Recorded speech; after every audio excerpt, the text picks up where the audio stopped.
পটল চিংড়িতে প্রথমেই পরিমাণ মতন আলু পটল কেটে রেখেছি কয়েকটা কাঁচা লঙ্কা, রসুন আর কিছুটা আদা।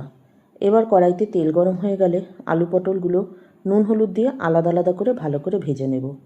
এবার মিক্সিং জারে রসুন, কাঁচা লঙ্কা, আদাগুলো দেব। 1.5 চামচ জিরে গুঁড়ো, 1 চামচ ধনে গুঁড়ো দিয়ে ভালো করে পেস্ট করে নেব।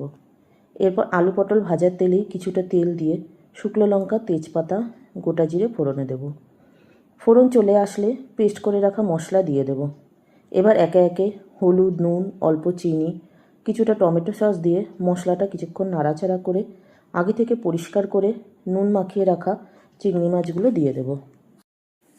চিংড়ি মাছ ভেজে রান্না করলে মাছগুলো একটু শক্ত হয়ে যায়, আর চিংড়ি মাছ মশলা কষানোর মধ্যে যদি এইভাবে কষিয়ে নেওয়া যায় এতে রান্নার স্বাদও বাড়ে আর মাছও নরম থাকে।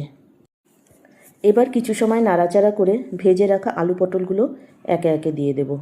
এবার ভালো করে কষাতে হবে যতক্ষণ না তেল ছাড়ে। কষানো হয়ে গেলে ঝোল দিয়ে দিতে হবে। কিছুক্ষণ ফুটতে দিতে হবে। আলু পটল ভালো মতন সেদ্ধ হয়ে গেলে 3টে এলাচ বেটে আর কিছুটা ঘি দিয়ে নামিয়ে নেব। দারুণ টেস্টের চিংড়ি মাছ দিয়ে আলু পটলের রসা। তোমরা এইভাবে একবার বানিয়ে খেও, দেখবে ভালো লাগবে। আর আমার রেসিপি যদি তোমাদের ভালো লাগে তোমরা লাইক কমেন্ট করো।